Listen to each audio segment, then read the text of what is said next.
Hi, my name's Ethan Lawrence. This is Jesse Leach from Killswitch Engage. Hi, I'm Scotty Wartooth. Hi, my name's Sean Smith. Hi, my name is Desha Kiva. Hey, this is Ryan McCombs from the band Soil. Ladies and gentlemen, my name is the Raging Cajun Lash LaRue. Hi, this is Jim Vallance. I'm a songwriter, and you're listening to the Chronicles of Podcast with Tom and Jamie.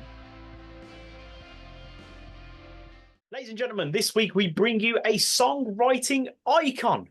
Over this man's storied career, he's worked with many iconic artists, including the likes of Neil Diamond, Aerosmith, and of course, Bryan Adams. Here to talk all about his incredible career, a man who's probably had more of his songs butchered at a drunken karaoke than any of us can count.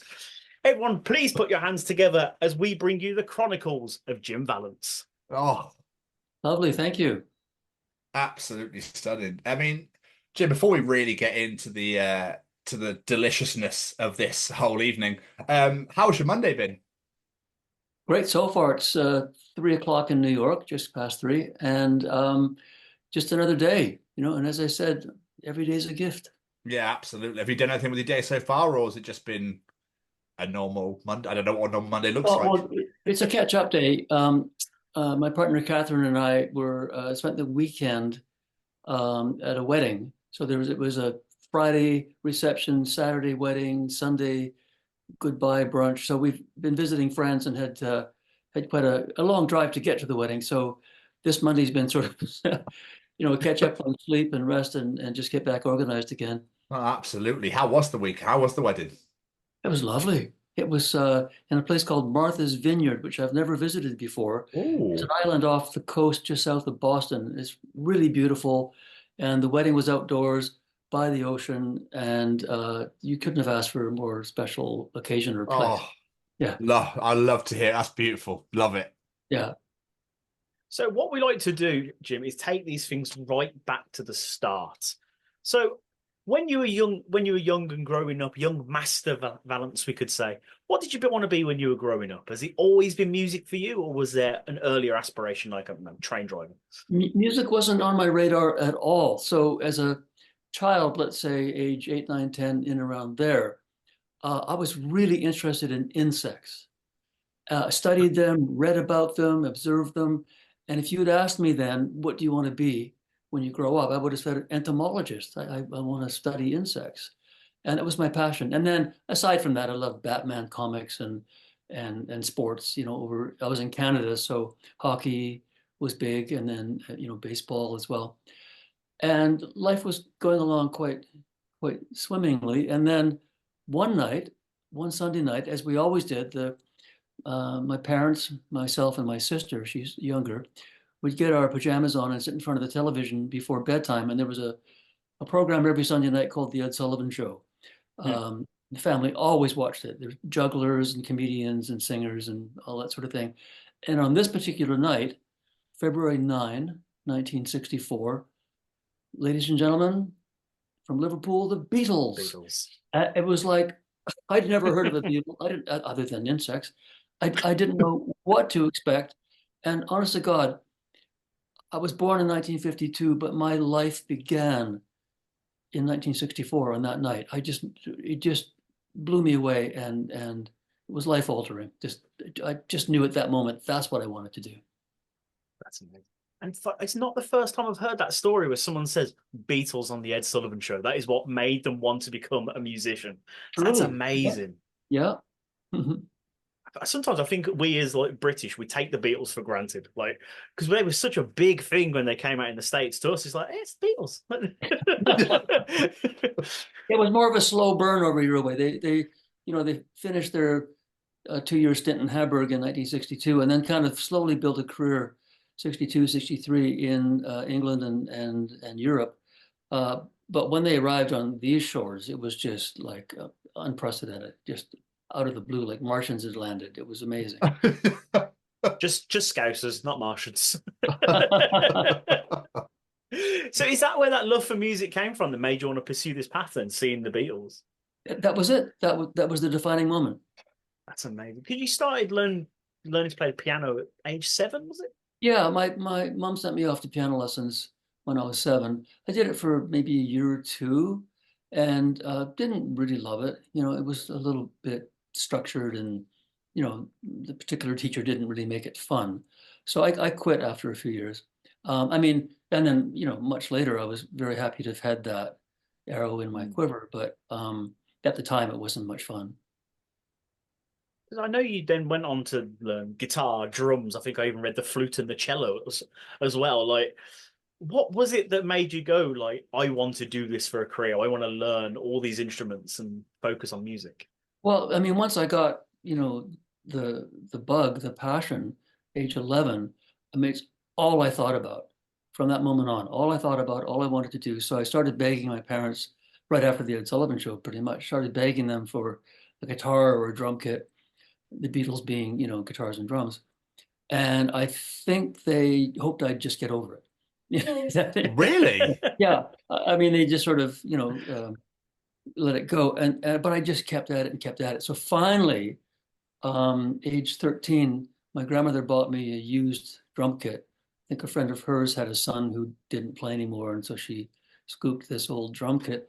And my parents for Christmas bought me an acoustic guitar. So age 13, I was off and running. I had drums, I had a guitar, and then I, really started, self-teaching on both instruments and just, listening to records, trying to copy the bits off the records, and then met some other fellows at school who were like-minded. We were, again, 13, 14, that age group. And we formed a little band at school and started playing dances on weekends and that sort of thing. And then I was, really off and running after that. I bet your parents were very happy with your grandmother when she got you a drum kit. Yeah. Oh, fantastic. They're noisy. Yeah. But I mean, other than obviously the Beatles and the Ed Sullivan Show, is there anyone else that's like kind of influenced you, or was that where you deep dived afterwards to find other people, other bands and stuff? Well, again, I mean, continued thanks to Ed Sullivan. So after the Beatles, I think the next one on was the Dave Clark Five, if I recall, a few weeks later, and then the Stones, and then the Animals, and then Herman's Hermits. I mean, as you may know, over here they called it the British Invasion. It was just this endless, week after week, another British group would pop up. And then the American group started copying the British groups, like the Byrds, Roger McGuinn got a 12-string guitar because George Harrison had one. And then that was the advent of so-called folk rock. But really the Beatles kind of lit the fuse, and then it just exploded after that. So yeah, just suddenly music was everywhere. Suddenly everyone played guitar, amazing bands and songs, mostly coming out of the UK. But then over here it was the Beach Boys and the Byrds, and then later the Doors and so on. So yeah, it was a very, very fertile time creatively. Yeah, it's amazing. Like, you look back at some of the bands from back then, and you're like, this is incredible. Like, some of the incredible talented artists that are coming out and inspiring each other. It's and it just got better and better. The Who, and then Led Zeppelin, and I mean, just amazing, all of it. Obviously, before you went into songwriting full time, you were a drummer in a band called Prism. Was that the original goal for you, to be a full-time musician? I didn't really have a plan. I mean, I wanted just to do music every day, all day. And so, like I mentioned, in school, I was in bands, various, fellows. We'd get together and the band would break up and there'd be another band. But by the time I graduated school, everyone was looking at colleges in the last year of school, except me. And my parents started talking about college, and I said, I don't want to go to college. I want to be a musician. And my mother said, you can't make a living at that. And I said, some people do. And she said, yeah, but they're good. Oh, right. Oh, I know. I still haven't fully recovered. It's all right. So, I mean, I did do 1 year of college to sort of placate my parents. And the compromise was I did a year of music college. Which again, like piano lessons was, later it was useful, but at the time, again, it was just a bit of a chore. So after 1 year of college, I dropped out and then started, so how old am I? By this time, I'm 19 or so, and then started to really earnestly pursue a career in music. And my mother was right. You can't make a living at it. I was really desperate for a while. It was, wedding here, bar mitzvah there, just playing weekends, for not much money, just enough barely to make the rent and the groceries. So that was kind of the beginning. And I think there's something to be said for, that initial hardship. It kind of, as they say, cuts the boys from the men. You have to really be determined to carry on in the face of all this adversity. And I mean, in my case, I suppose I was uniquely unqualified to do anything else. So I had to carry on. It's all I knew.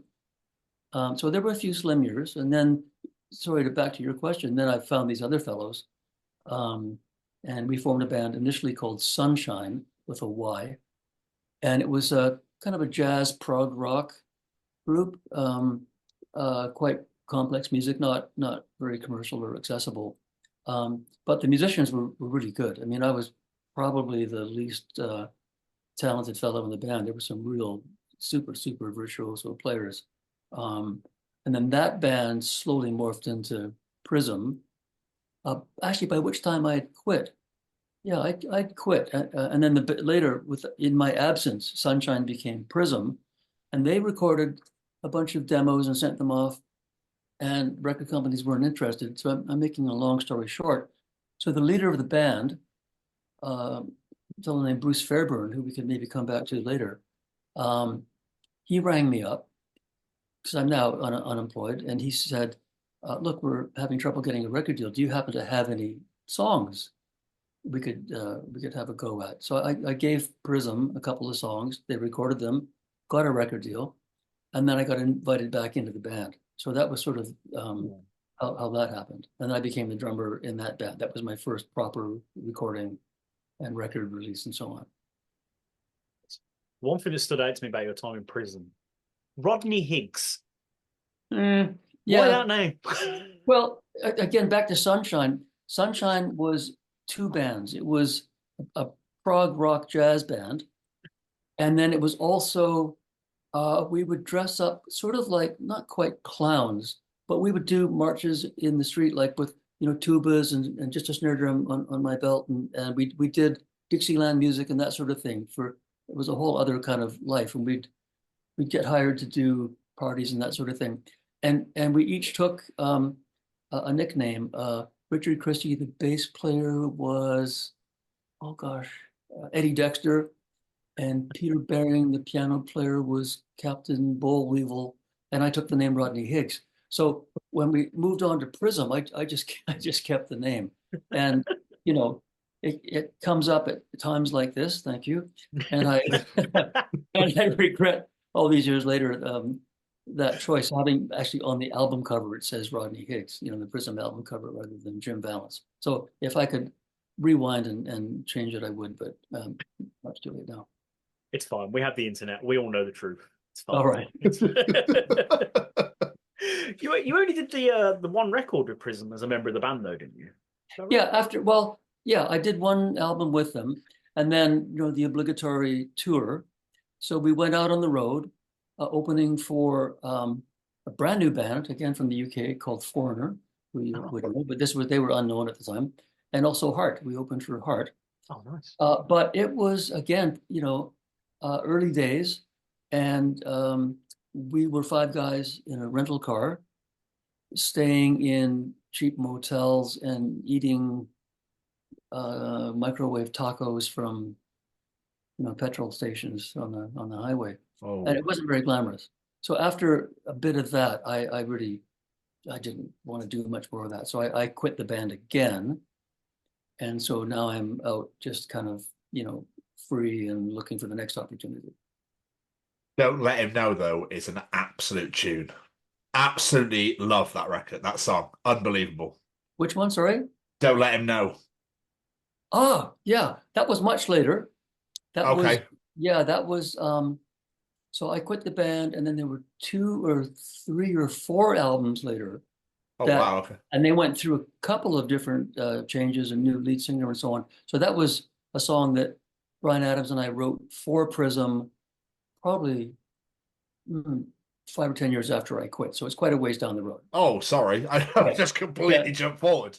Getting a little ahead, but sorry. No worries. No worries. But when you were in Prism, though, is that where your songwriting started?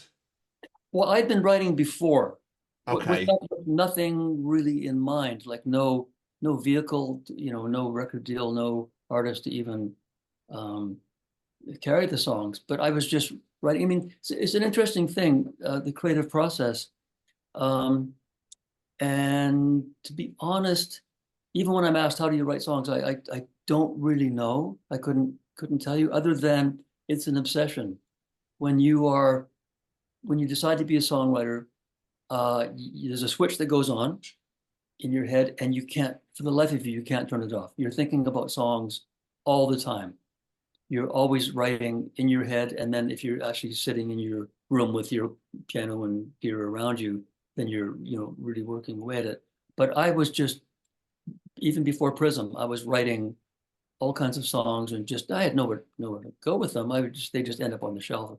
And that's why when Prism approached me prior to that first album, having failed to get a record deal, and needing songs, I actually had a bunch of songs all ready to go, which is how I was able to say, yeah, here's a couple. And then that got them the record deal. So yeah, once that switch was on, I've, for most of my life was never not writing. And if I wasn't writing, I was thinking about writing. Wow. It's a blessing and a curse. It's a curse. It really is. I was going to say, I bet that would drive you mad when you're just like trying to relax and watch a film and just like, I've got a song idea from this. Oh yeah, it's very distracting. You can be having dinner with friends or family, or any number of things. Driving, having a shower, watching a film, and there's just music in your head all the time. It's very distracting. And do you have moments where you have to stop yourself from doing whatever you're doing just to write some stuff down? Like if you're asleep and wake up at 3 a.m., it's like, I must jot this down now. Yeah, well, you hear great stories about like Keith Richards waking up in the middle of the night with this idea and reaching over and grabbing the cassette machine and humming the song Satisfaction into the machine, going back to sleep, having not remembered any of it. He woke up the next morning and found this great song on his machine. I don't know if you've heard that story. And Paul McCartney had this dream of this song, and he was going around everyone saying, I must have heard it somewhere, like, da da da da da da da da da. Yesterday he wrote it in his sleep. So even I haven't had that experience, but clearly, even in your sleep, if you're Keith Richards or Paul McCartney, you're even writing songs while you're sleeping. So it's just, it's like I say, a blessing and a curse. That's madness, that is. But I do want to talk about your songwriting process, though. I know you said you can't really explain how it works, but generally, does it start with melody, lyrics as like a concept, or is it just whatever comes to you at that time? It's never the same twice, but it always starts with something really small. It'll be like a little tiny, I used to call them snippets, a little snippet of melody, a couple of lines of lyric, or even a couple of words. And sometimes that'll occur to you, as I say, if you're driving or having dinner with friends or any number of things, something will occur to you. And before the iPhone, when you could, record I used to have a little handheld cassette machine. It was tiny, tiny. And I would just always have that with me. And when ideas popped up, whether they were lyric or melody or whatever they may be, I would just, sing it into the machine, which reminds me, the Beatles, before there were cassette machines, I mean, there was no way to record anything if you were just out and about. And someone asked Paul McCartney, how did you, because they were touring all the time. So John and Paul would write songs in hotel rooms and all kinds of places.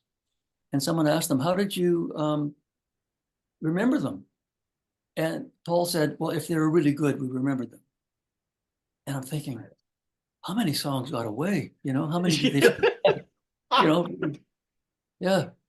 So that was my method, just record these little bits. And then you just keep, like, I just write down, I have a notebook, I had lots of titles, song titles, lyric ideas, and then, melody things on the little cassette machine. And then you end up in a room with another fellow or a couple of fellows or a woman, whoever it may be, and you're songwriting. And the first question is sort of, you're just both sitting there, all of you sitting there with a blank piece of paper. And the question is, has anybody got anything? And, somebody would say, well, I've got this little bit of melody or this little idea for lyric. And then 2 or 3 people in a room, starting with that, just 2 seconds of something. An hour later, you've got 30 seconds of something. And by the end of the day, you just keep stretching it and growing it. By the end of the day, you've got the beginnings of a song. Like an example comes to mind. The very first day I met Steven Tyler and Joe Perry from Aerosmith. So very same thing that I just described. Never met them before in my life. I'm obviously a fan, I was. But, and having them walk in my house, you're like freaking out. Oh my God, it's Steven Tyler and Joe Perry. But, once you kind of get the nerves under control and have a bit of a chat and just get acquainted, then we sat down and it was like, has anybody got anything? And Joe Perry had a riff, just it was a guitar thing. Dun, dun, dun, dun, dun, dun, dun, dun, dun, dun, dun, dun. It just went over around and around and around, didn't go anywhere. But it was this one little snippet of a riff. And I picked up my bass and I said to Joe, just keep playing that riff. And I started playing some notes on the bass that took the riff sort of on a little journey. And then Steven started just singing, nonsense lyrics like blah blah diddy da da, and literally, so this is say noon on the day we met. By dinner time, we had 60% of a song called Ragdoll written. I mean, and it just honestly, I can't explain the process any better than that. It's just 3 guys in a room, one little idea, and 6 hours later, you've got the more than the beginnings of a song.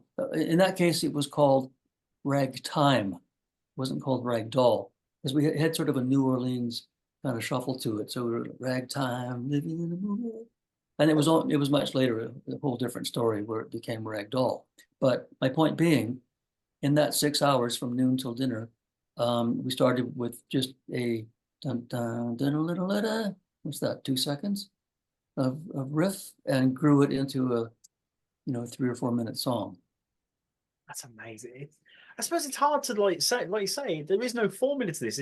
It's creative ideas bouncing off each other. I guess I could see how it's like hard to explain how it works, really.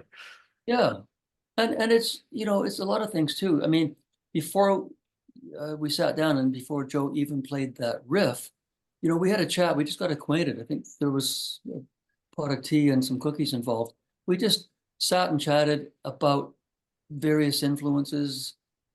Discovered we all love the Stones, we all love the Beatles, we all love Zeppelin. So when we picked up our instruments, we were kind of on common ground. We knew we'd all kind of come from the same place, same influences, and then you're off and running. So there's common ground. There's trust, because you're bearing your souls as strangers, and like, what do you think of this idea? And they might say, no, I don't like that. And then you have to be prepared to go, okay, well, what about this idea?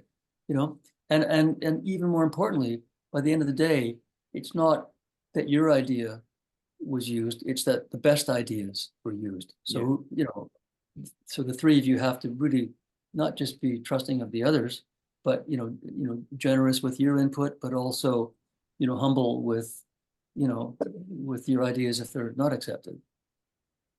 But when you're doing this though, do you sort of have to put a different head on depending on who you're working with? Because you could come up with something and you go, that wouldn't work for an Aerosmith song, but it might work for a Bryan Adams song. Like, yeah, well, is that part of it? Well, back to my mother's, you can't make a living at that. And the way to make a living at it is to cast a really wide net. So, I over a period of whatever it's been, 50 years, I've collaborated with hundreds and hundreds of other songwriters and artists. And I can't think of a specific example, but let's say one week I was writing with Michael Bublé, and the next week it was Kiss. Let's say that. So changing hats or changing gears, that's quite a dramatic stretch. But at the end of the day, it's all music, it's all songs, it's all the same skill set. And it's just, to your point, it's just applying, some Well, observation. I mean, and again, to make a living at it, not only do you have to, um, be have the right hat on, but at the end of the day, there's going to be room, at least back in the days when I was writing the 70s, 80s, 90s, there was room for 10 or 12 songs on an album. And a band or an artist might collect or write 20 songs from which to choose 10. So if your song isn't one of those 10, all your efforts are wasted. So there's really I don't know if competitive is the right word, but it's certainly, you really make sure that you check all the boxes. And in fact, when I used to do songwriting seminars and workshops and so on for young songwriters back in the 80s, I did a bit of that for a while when I was on the board of SOCAN, which is like your PRS or the BMI in the USA. I used to do these events, and I would say that songwriting to get it on the album is a lot like school, where on Monday the teacher says, by Friday I need a paper, and it needs to be about this, this, this, and this. So you go home and you've got two things now. You've got a deadline, which is Friday, and you've got 4 boxes to check. So you can wait till Thursday night and do something really quick and maybe check 2 of the boxes, and you might get a passing grade, maybe. Or you can start right away on Monday, make sure all 4 boxes are thoroughly researched and included, and start the paper on Monday and revise it on Tuesday and add to it on Wednesday and review it on Thursday. And so Friday you hand it in and it is aces, And that was my approach to songwriting, is just do the homework, get in the right vibe. If you're writing with Aerosmith, it's certainly one vibe. If you're writing with Joe Cocker, it's a whole other vibe. You just and again, it's a little bit, if not competitive, if not mercenary. I mean, everyone's got groceries to buy and rent to pay. So you know what? You want the song to get on the album. And there's a game to play and a way to do it. And I did it the same every time. And to be honest, I didn't always get the song on the album. Even applying all of those parameters, it didn't always work out, but it sure helped. The work ethic certainly helped. How did you get your name out?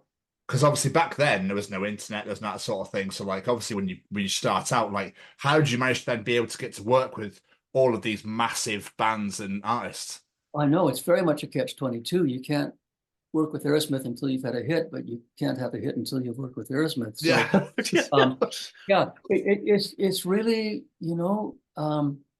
just like life is a journey, so is the music business. There's a lot of, I used to say, some of the people I worked with who, it was frustrating because they wouldn't understand the game I just talked about. And I used to refer to those people, I'm talking about other songwriters, people who never missed an opportunity to miss an opportunity. So you first of all, you have to know when there's an opportunity right in front of you and then go after it. And in my case, or in the case of me and Bryan, so I met Bryan Adams. That's after Prism. So we're going back to your earlier questions. So after I'd quit Prism, I was, sort of unemployed again. And I was just in a music shop one day. By this time, I think I'm 23, maybe. And I'm in a guitar shop, and there's this kid in the guitar shop, this 18-year-old young kid with pimples and we just started chatting. Actually, it was a mutual friend was also in the shop and introduced us. And it's like, Bryan Adams, Jim Vallance, nice to meet you. And we had a chat, and we kind of hit it off. And he had just quit his band, and I had just quit my band. And so we said, let's get together and see what happens.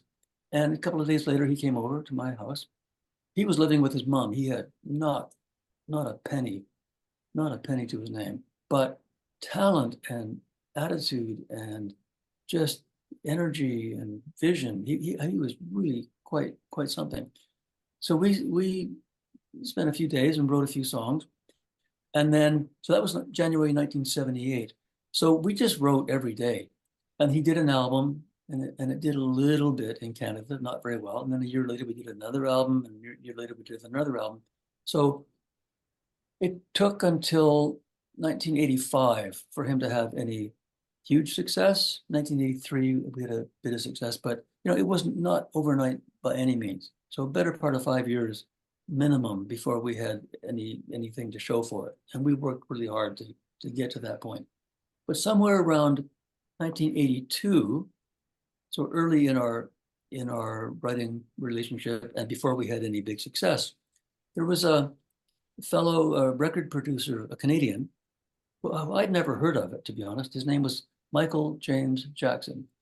I'm not even sure who he's done. Maybe you folks know him, but I know the name, but I think I know the name for the project you're about to talk about. So yeah. So Michael James Jackson.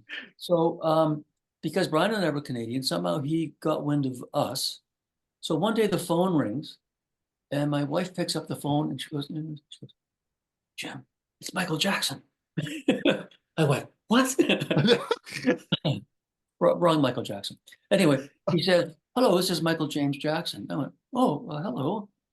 He said, "I'm a record producer, and I'm going to be doing an album with Kiss.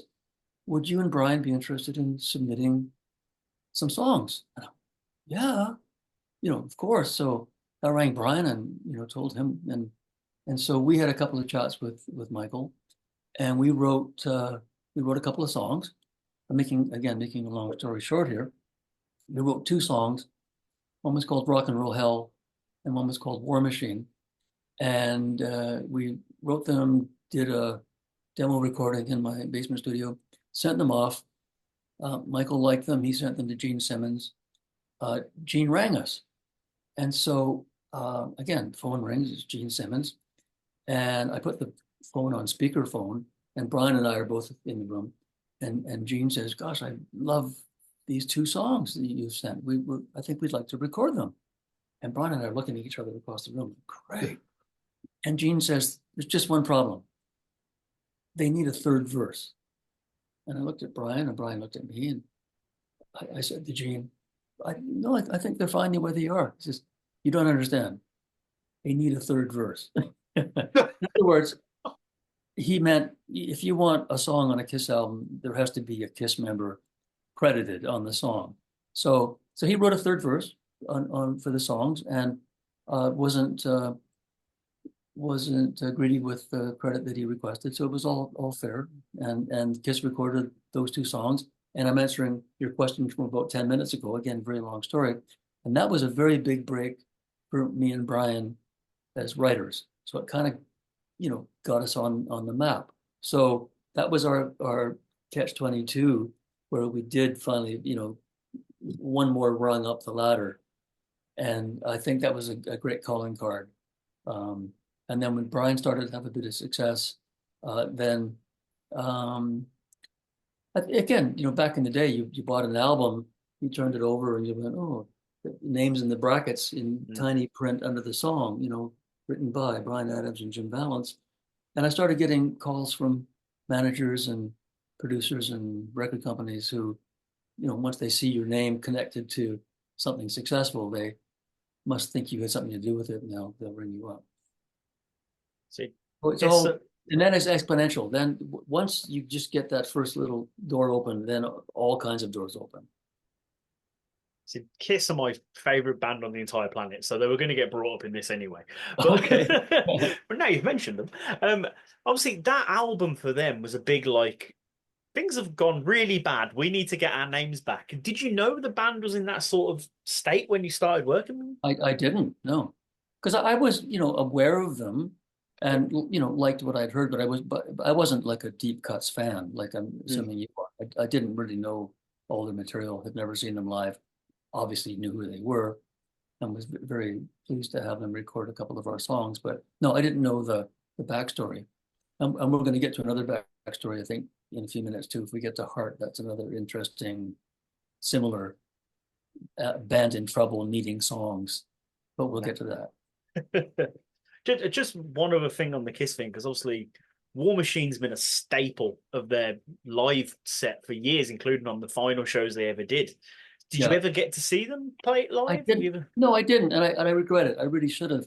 In fact, a good friend of mine, someone named Rob Roth, he's actually a Broadway director, but he's also a huge music fan, and friends with Kiss, and they had him design the set pieces, the visuals for their last tour, and it was from him that I learned that War Machine was such a big part of their live show. I didn't even know that. And obviously, Brian's not long released his own versions of these songs as well, which are fantastic. They sound so different, yet it's still that same song, and they're still brilliant. Well, those two songs that Brian just released actually predate the Kiss recordings. Those are the recordings we sent to Kiss for them to sort of work from. So those are the original recordings. I thought he'd just redone them. No, 82. That's wow. That is awesome. Yeah. So you've mentioned it then. You're going to have to tell the Heart story now. You've set us up. Okay. Well, and I very much enjoyed your interview with Ron Nevison. I mean, I'm a huge fan to start. And I thought you did a really great job pulling wonderful stories. Thank you, Jim. Thank you very much. Yeah. And so where he and I connect, again, I've never met him other than being a big fan, is again, this would be 1982-ish. I was hired by Capitol Records Canada. I was living in Vancouver. They flew me back to Toronto to write songs with a band called Toronto. Not a great name for a band, but the band was called Toronto. And they had some success in Canada. I don't think they ever much had outside, no USA or UK success. But I went back to Toronto and spent a week or so writing with them. And again, it's the old story. You write 20 songs, there's room for 10. And one of the songs I wrote with them was What About Love? And when it came time to choose the 10 songs for the album, What About Love didn't make the final cut. So it just ended up on a shelf somewhere. And I actually forgot about the song, literally just completely forgot about it. So that was 1982. So 1985, and this is where my story and Ron Nevison's story kind of intersect. I don't think he knew some of my backstory because he started the story where I'm about to go and then forward. So 1985, I get a call from Capitol Records Los Angeles, a guy named Don Grierson, and Ron Nevison mentioned Don in his interview with you. He said he got a call from Don Grierson. So Don Grierson rang me and said, "Congratulations, you've got the first single on the new Heart album." And I said, "What song would that be?" And he said, "What About Love?" I went, "Really? How did that song get to you?" And so what had happened is the band Toronto were on a small label called Solid Gold, and Solid Gold went bankrupt. And EMI Publishing in Canada, in the bankruptcy settlement, acquired the entire song catalog of Solid Gold Records. And a fellow named Mike McCarty, a publisher with EMI, Canadian fellow, he listened to every song that they had acquired. He went through the entire catalog, listened to everything that had been recorded, everything that hadn't been recorded, and he came across What About Love? And he thought, oh, this could be good for someone. And he sent it to Don Grierson in Los Angeles. And Don thought this would be great for Heart. So Don Grierson sent it to Ron Nevison, who was producing Heart at the time. Ron loved the song. Ron, and again, I didn't know any of this until, that was 1985. I read Heart's, Anna Nancy's biography about 2 years ago. And so what I'm about to tell you, I had no idea, never even heard about this. And Ron alluded to it in his interview with you. So Ron Nevison has this song, What About Love? He flies up to Seattle. He plays it for the Wilson sisters, Anne and Nancy. In the biography, in the book, it says Nancy got up, walked out of the room, and on her way out said, "I will never record that song. I hate it." And Anne didn't like it either. And Ron said, "Wait a minute, wait a minute, wait a minute. Listen, how about?" Oh, and I should maybe preface this by saying that Heart were at a point in their career where they just had one or two albums that hadn't done well. Yeah. So this was a make or break album for them. Apparently, the record company was going to drop them if they didn't have some success. So Ron says to them, "Listen, I think it's a hit. Here's the deal. Let's record it. If you still hate it, I promise I won't put it on the album." So they agreed. They recorded it. They ended up liking it. It got released. And that's when I first heard about it. When Don called me and said, "Congrats, you've got the first single." And it was their comeback hit that they needed. That's mind blowing.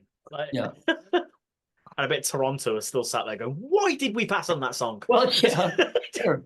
But other than, I mean, the two members of the Toronto band, Sharon Alton and Bryan Adams, the two band members I wrote it with, I mean, we all shared in the success of that song. So all was not lost. They shared royalties and every success the song had. So whether it was them or Hart that recorded it, the same result. But back to, again, the songwriting thing, let me just take a moment to say, I went to Sharon and Brian's house in Toronto, and they made dinner. We had a nice meal. Then we went down to their little studio in their basement. And again, it's like, "What do you got? Anybody got any ideas?" And I said, "I've got this one idea." I said, "I've always liked how John Lennon often just used one note, like, all you need is love." It's like one note, or the song Help. When I was younger, so much younger than, it's all one note, today. Or on the White Album, the song he wrote about his mother called Julia. Half of what I say is meaningless, but I say it just to reach you, Julia. All one note. So I said, I've got this idea. It's just all one note and 3 words. I said, "Oh, this is all I've got. I've got, what about love?" So it's all I've got. And they went, "Oh, okay." And we picked up our guitars, and that would have been maybe 7 p.m.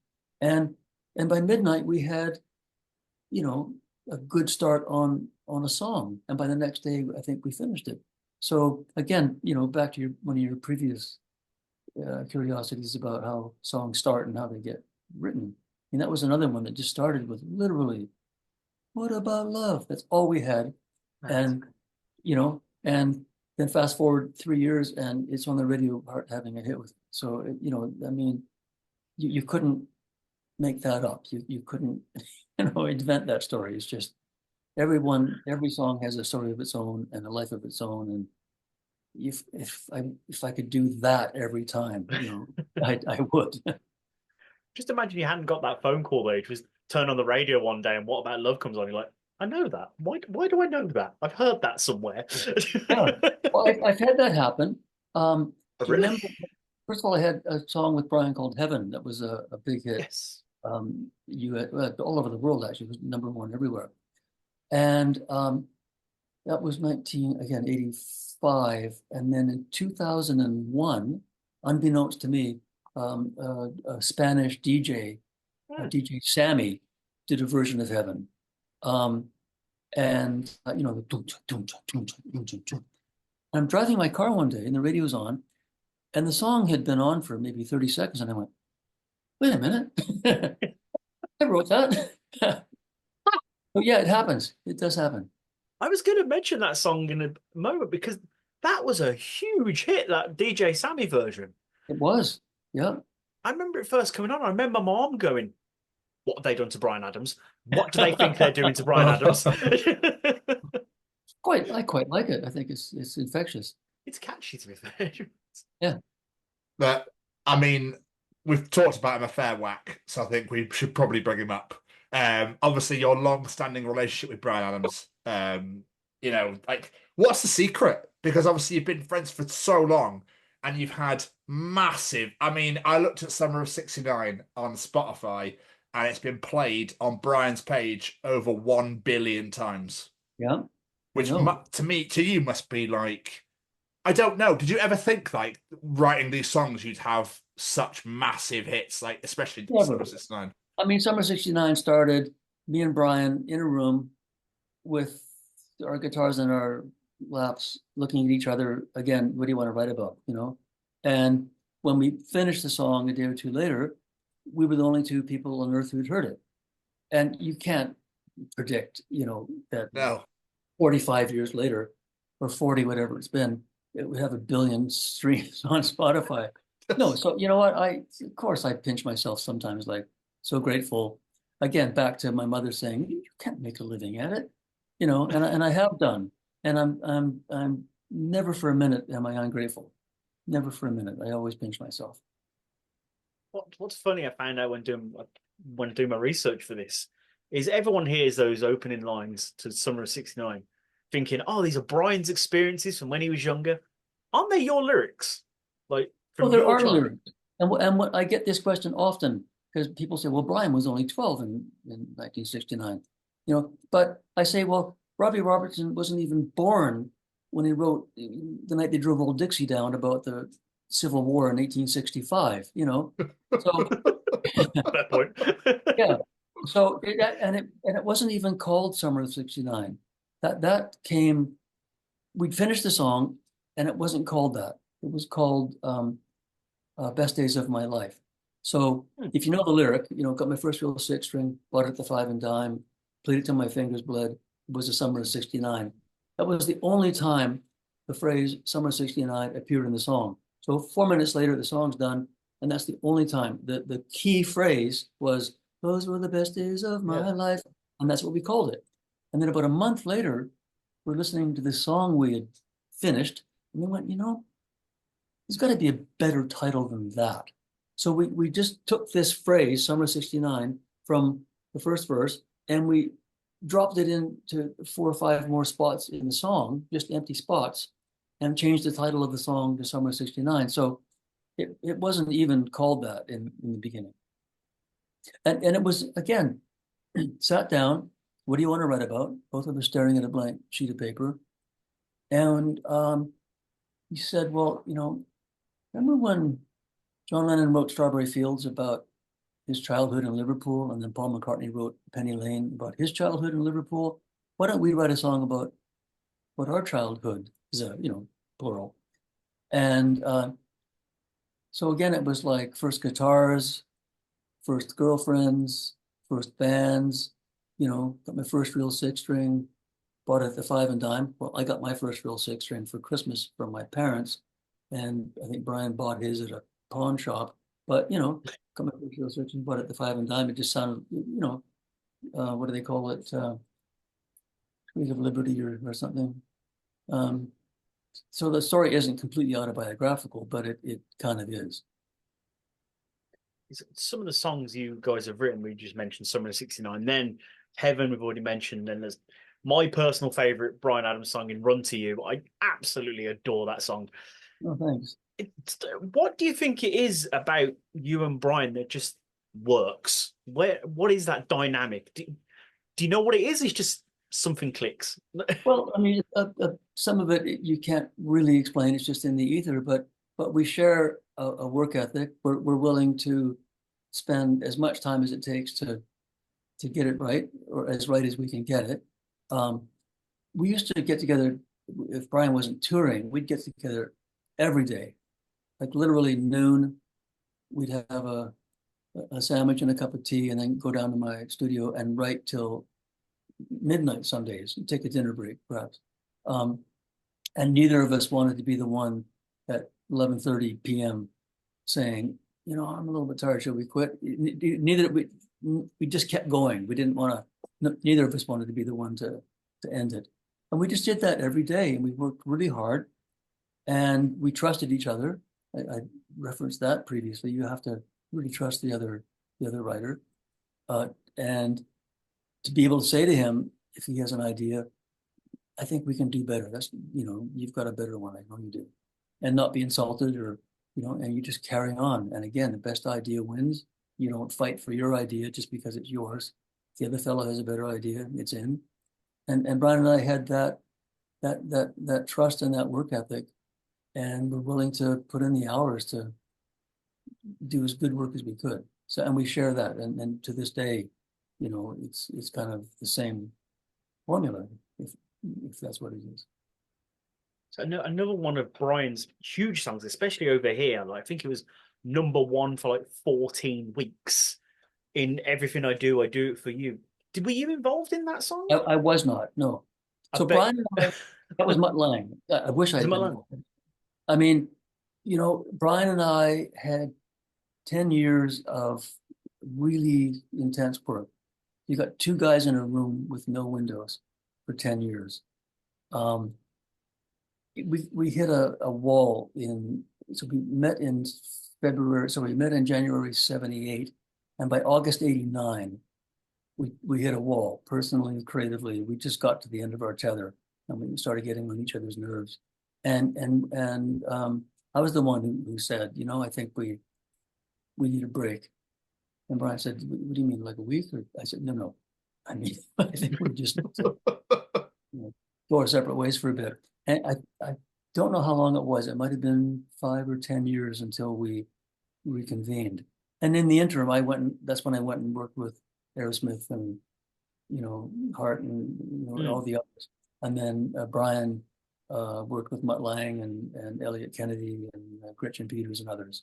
So that was that song you're referencing was a year or two after Bryan and I had departed ways. And yes, it is huge, and it is a really, really good song. I love it too. And when you've seen the success of it, you couldn't have brought that to the table when we were working together, could you, Bryan? I did want to mention Aerosmith again as well, just briefly, because with Aerosmith, you wrote two of my not just favorite Aerosmith songs, but two of my favorite songs of all time. So I love having these moments where I can just say thank you, and that's The Other Side and Eat the Rich. Those two songs are phenomenal, especially Eat the Rich. It's such a unique song with all the Polynesian sounds and those beautifully weird sounds that Stephen makes of his mouth. So that one was just literally a jam session. We just, me and Stephen and Joe in the room. Stephen had a keyboard, a piano called a Korg. I forget what the model number was, but M1. And it had a bunch of, you could have it, press a button and it's an organ, press another button, it's a piano, press another button, it's a guitar, press another button, and it's Polynesian logs or whatever. And he just started going waka, waka, waka, waka, waka, waka, waka, waka, on the keyboard. And Joe picked up his guitar and started doing it. And I picked up the bass and started playing. And we just did that for probably, I bet we did it for an hour without stopping, just that vibe. And that, we just loved kind of what we had spontaneously come up with. And so we grew that into a song. And Stephen is brilliant with lyrics. I think I contributed, a bit to that song, but mostly it's him. I never would have thought of, I thought of Eat the Rich. That wouldn't have been an idea of mine. So, but his mind goes places that yours and mine don't. You mean you wouldn't have thought the lyrics? You mean you wouldn't have thought the lyrics, "Take your grey poop on, my friend, and shove it up your ass"? I cannot take credit for that. I'm sorry. And the other side, that's an interesting one too. So, again, this switch that is always on. It was Christmas vacation. I think I had loads of time on my hands, and I went down to my studio one day. Well, 2 or 3 days in a row, and just had all kinds of ideas. I don't know, it was rare for me even to have that many ideas all at once. And I just put them down on tape as quickly as I could. And The Other Side was one of them. And I came up with the whole music bit. So no melody, no lyrics, just the guitar, bass, and drums. And the horns, I put the horns on too. And it was just what we call a track. It wasn't a song. It was just a track. And I sent it to Stephen, and this is like before email. So I literally put it on a cassette tape, put it in an envelope, and sent it by FedEx from Vancouver to Boston. And it was the dead of winter. And Stephen told me later he got the envelope, opened it, took the cassette, put it in his cassette machine. And what he liked to do, this is again winter, but he was a very active fellow. He liked to walk, but he had a treadmill in his house. So even if it was, 2 feet of snow outside, he would be indoors walking. So he put his headphones on, put my cassette in his Sony Walkman, and he went for a walk on his treadmill and started singing along with what I'd sent him and came up with, some lyrics and melody. Usually in Stephen's case, melody comes first, and maybe a few, lyrics that might survive the whole way, but mostly it's just just nonsense stuff to kind of placeholder, syllables. And then later the lyrics get written. But he recorded what he did and sent it back to me. And the other side part, the title, he had that in there. And I went, Stephen, you got it wrong. You've sung the chorus over what I thought was the verse, and you've sung the verse over what I thought was the chorus. It's all backwards. He says, no. He says, listen again. It's better that way. And I had already had this preconception, so I was kind of locked in, But he was right. He was totally right. It was better his way. So we wrote that song 5,000 miles apart. I did what we call the bed, and then he added the lyric and melody over at his end.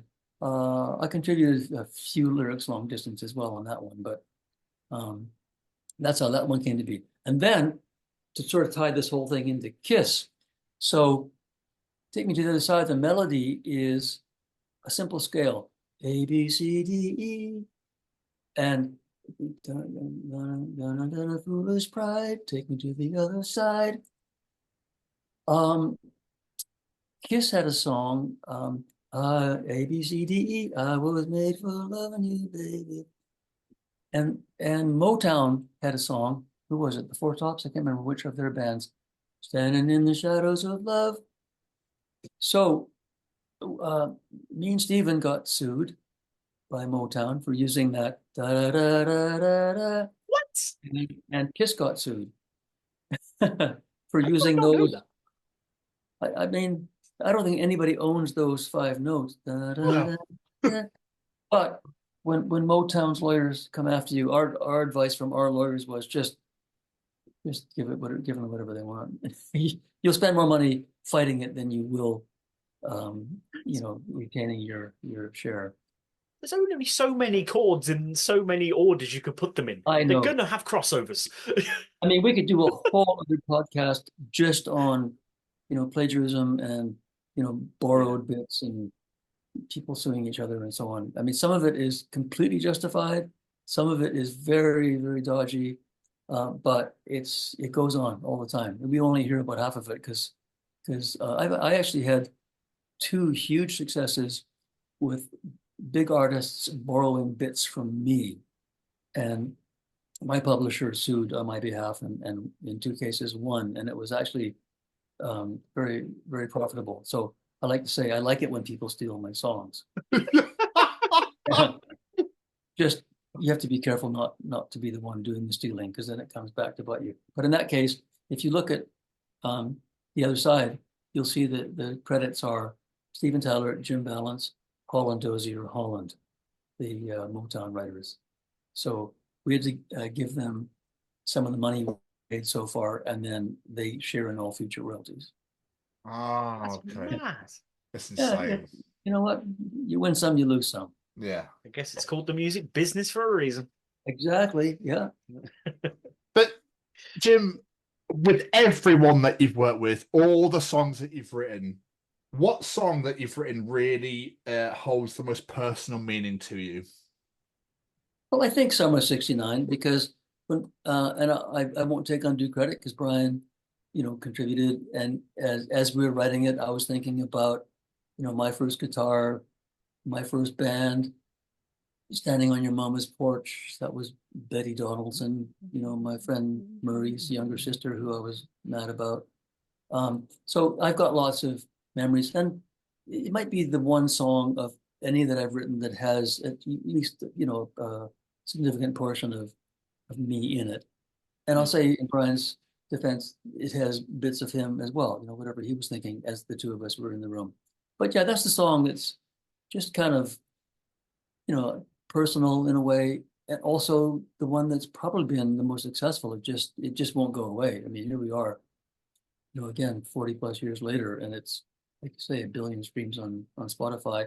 And I still hear it if I go to the shop, to the store, groceries, I'll hear Summer 69 on the intercom, so the song's been a gift in many ways. Just out of interest, though, out of all the artists you've worked with, are there any that you've always wanted to work with, or you were so close to working with and it never happened? Is there any of those people that you'd love to collaborate? I mean, yes and no. I mean, clearly, wouldn't it be great to sit down with Paul McCartney? Wow. But as petrified as I was for the first few minutes, working with Stephen and Joe, or Ozzy or Alice Cooper, or any number of people that I was a fan of before meeting them, it was a thrill.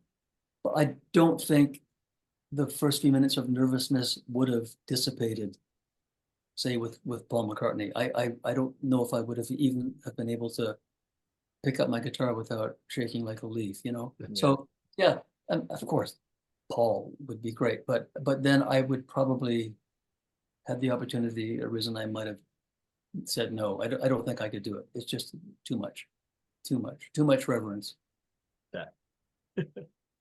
So That's just gonna say, like, with the obviously you got into the music business way back when, and like obviously with the evolution of technology, with the evolution of the world and that sort of thing, like how have you managed to be like a massive mainstay with that thing? How have you developed and adjusted with it? Well, I mean, the technology, you mean? Or... Oh, just music, the music industry in general, just the whole thing, as we've gone through, like you went through disco. Well, I mean, yeah.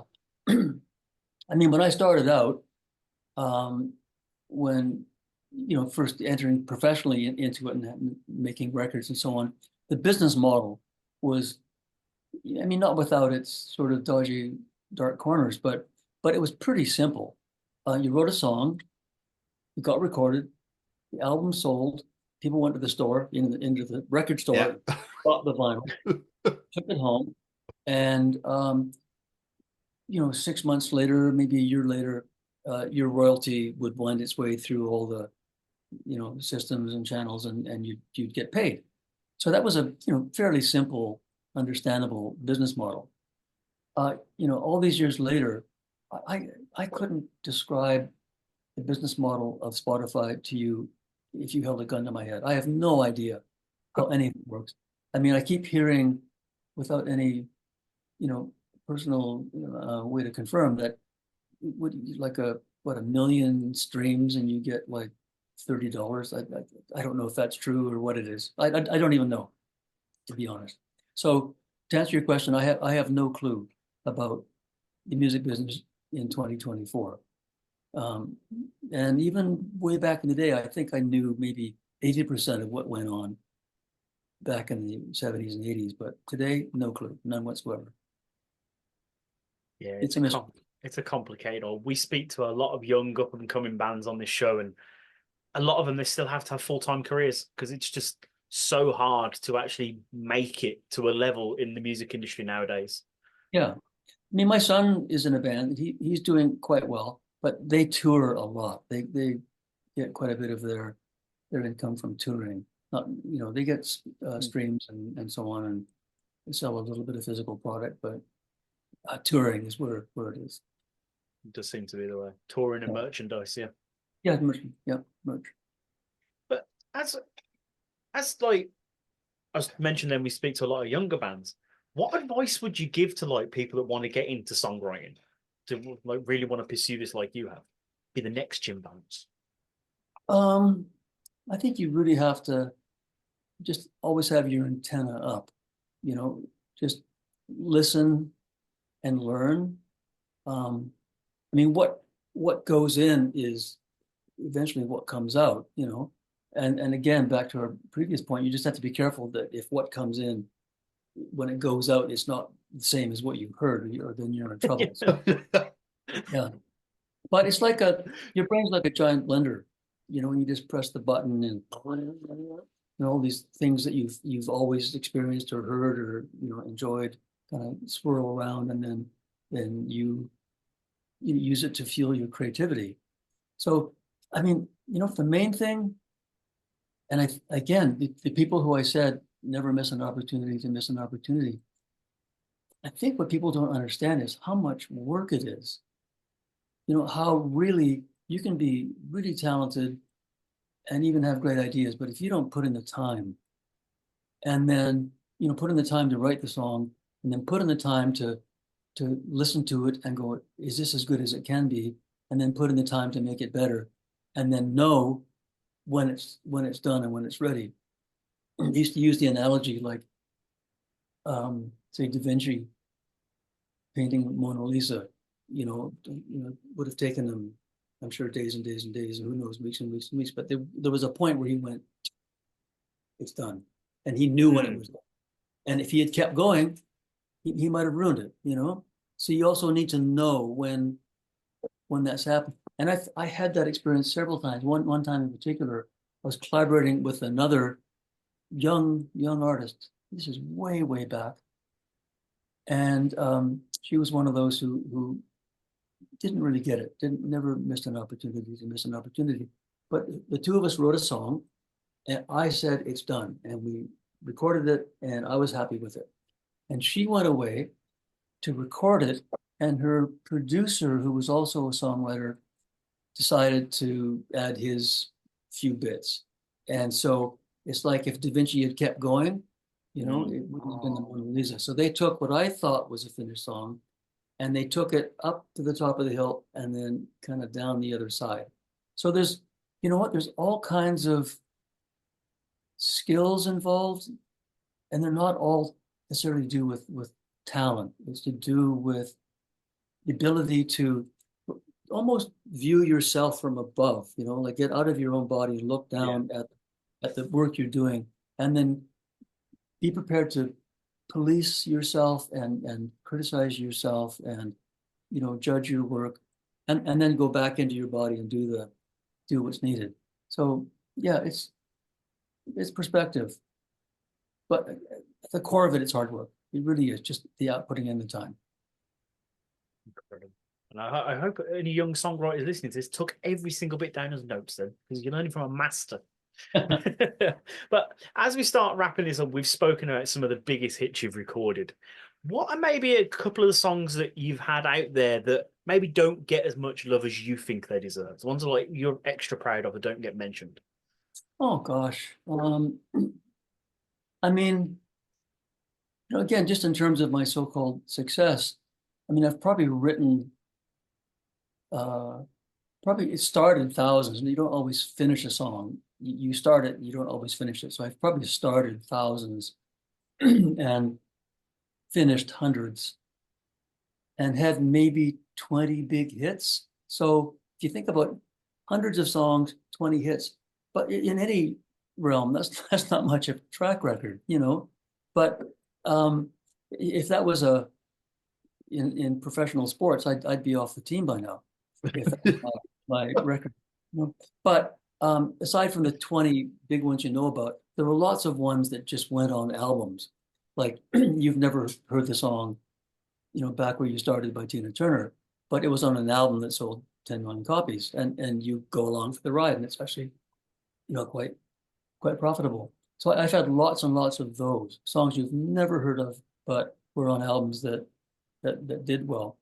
I mean, I'd have to really think about it, but Bryan and I were asked to write a song years ago for a South African animated film about a dog. So apparently there's a famous dog in South Africa named Jock. There's children's books, and they did an animated film. And Bryan and I wrote this song called "By Your Side," about the dog. It was in the film. And my dog at the time, I had a golden retriever named Charlotte. She was just wonderful, wonderful friend. And so I was like, as Brian and I were writing the song, I was thinking, what would Charlotte want to say, you know? And and the song is the dog talking to its owner, you know, by your side, you're my favorite friend. Until the end, I can't remember the lyrics offhand, but I think that's just, again, a song you never in 1,000 years would have heard of, but it's a personal favorite of mine. I think it's just because it is so personal. I like that. That's awesome. Mr. Stevens, do you have any more questions for our wonderful guests? I do. I think it must feel incredible to know that your music and your lyric, you know, and your songs have made a lasting impact on the world and will still make a lasting impact on the world years and years down the line. You know, it must be an unbelievable feeling. But when you first started this journey, did you ever think this is where you'd be today? Couldn't have envisioned it. No. I mean, all I wanted to do was, I think, prove my mother wrong and make enough to pay my rent, you know? And sure, there was this shining example, you know, the Beatles and the Stones and you know, the ones that inspired you and made you want to do what you did and kind of kept you going and kept you inspired. But it's such a long, slow climb. In fact, I feel sorry for any artists that have a huge hit right out of the gate, you know, and then what? You know, I think there's a lot to be said for a very long, slow climb because each rung of the ladder is so difficult to achieve and so appreciated when you do.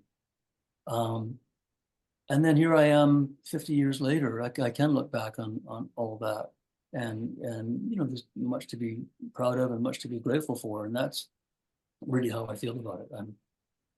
Sometimes I look at the list that you probably looked at and I go, oh my God, really? When did I have time to write all those songs? You know? But again, it's just, you know, you give a guy a guitar, lock him in a room for 50 years and, you know, something's bound to come from it. And it absolutely did. But and that's my story. And it's an incredible start. I think you should write a book, to be honest. You've got some fantastic stories. Writing a book would be a whole other thing. I'll write a song about it. It's easier. Yeah. Before we let you go, Jim, any plugs, social medias, websites, any projects you've got coming up you want to promote, whatever it may be? I mean, I've just got my website that I'm always kind of poking away at. It kind of is my book. I mean, there's stories on there, you know, about each song and so on. JimVallance.com, easy to find. But yeah, I'm not much on social media. I don't really have any other like TikTok or whatever. Again, it's like Spotify. You know, my son knows more about all of this than I do. I'm a little out of the loop. Brilliant. Just quickly, you mentioned your son in your band a little bit. What's your son's band? It's called Bob Moses, and they're electronic dance band. They're really good. I'm really proud of him. He's also worked hard. I mean, I gave him the memo early on when he decided he was going to go into the music business.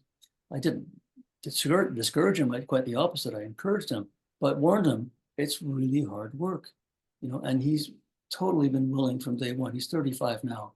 He was maybe 14 or 15 when he got the bug and decided that's what he wanted to do. And of course, as a parent, I did everything I could to encourage him and support him. And then over to him. You can't do it for someone else. So he put in the hours and the work, and he still works very, very hard, very dedicated. And I like what they're doing. I mean, electronic dance music isn't necessarily my cup of tea, but I have a lot of respect and admiration for what they've accomplished. Good band. Unless it's DJ Sammy. Yeah. Jim, thank you so much for taking the time out and chatting to us today. It's meant the absolute world. It really has. It's been amazing hearing your stories. My pleasure. Thank you so much. But Jim, thank you so much. Like, we massively appreciate your time and really enjoyed talking to you. And hopefully down the line we could do this again. Please. Pleasure's mine. Absolutely. Well, have a wonderful rest of your day. You take care of yourself. All right. Cheers. Take care, Jim. Bye-bye.